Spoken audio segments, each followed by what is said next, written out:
দেখলাম একদম ধরলেন, কি হয়েছিল কি? আমি আসছিলাম কলকাতা থেকে, আসছিলাম ডিউটি শেষ করে। এখানে দেখে একজন কিছু লোক জড়িয়ে ধরেছে। কি হয়েছে দেখলাম আম ছুরি বের করছে, ছুঁড়ে চালবো তখন ঝাঁপিয়ে পড়ি। একার জীবনে রিস্ক নিয়ে আমি ঝাঁপিয়ে পড়ি। ওদের আতঙ্কবাদী বা দুষ্কৃতীকে আমি একা দমন করি। তারপরে সবাই পাবলিক প্রোটেকশন সাপোর্ট দিয়েছে। কি করতে আসছিল সোনার দোকানে, কি করতে আসছিল?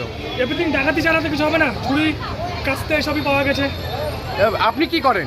আমি সার্ভিস করি ডিফেন্সে। আপনি ডিফেন্স সার্ভিস করে এভাবে একদম ভর সন্ধ্যাতে আপনি একদম ই করলেন। এর আগেও এই দোকানে অনেক কিছু ঘটেছে, কি বলবেন? আমি আগেরটা বলতে পারবো না, কিন্তু খুবই দুর্ভাগ্যজনক একটা বিষয়। যদি কোনো একটা ইনক্লেম কোনো কেস ঘটে যেত, কেউ কারো দায় নিতে পারতো না। আমি যথাক্রমে আমি অটোতে উঠছিলাম না, সেখানে অটো তখন দেখি এনাকে ধরেছে, ধরে একা লোক ফাঁকা রাখতে পারছি না। এবার আমি একা নিজের জীবনে ঝুঁকি নিয়ে তাকে দমন করি। কি নাম আপনার? কি নাম? কি নাম?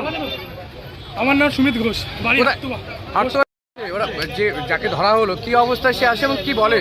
মাস্ক পরা ছিল।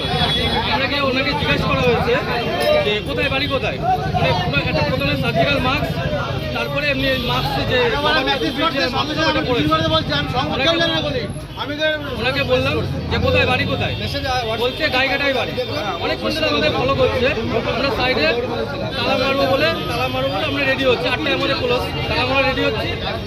চাবি ব্যাগটা নিতে যাবো বলে সাইডে গেছি, সঙ্গে সঙ্গে এখানে কেটে চলে এসছে। তারপরে আমরা ওনাকে কি পাওয়া যায়, কি পাওয়া যায় ওর কাছ থেকে? একটা ছুরি পাওয়া গেছে, একটা হাতুড়ি পাওয়া গেছে, আর একটা প্লাস্টিকের গান পাওয়া গেছে, এবং কিছু মানে গুলি আছে। অনেক বন্দুক দেখি কি ভয় দেখাচ্ছিল? না, এমনি মাস্ক করে ঢুকছিল। আমাদের ছিল ভেতরে, বলেছে যে মাস্ক খুলতে হবে। আমাদের নিয়ম হচ্ছে মাস্ক খুলে ভিতরে প্রবেশ করতে হবে, যেই হোক, সে মালিক হোক আর সে স্টাফ কাস্টমারই হোক। একদম 8টার সময় এরকম একটি ঘটনা সোনার দোকানে, কি বলবেন? সিকিউরিটি হিসেবে কতটা নিরাপত্তাহীনভাবে ভুগছেন?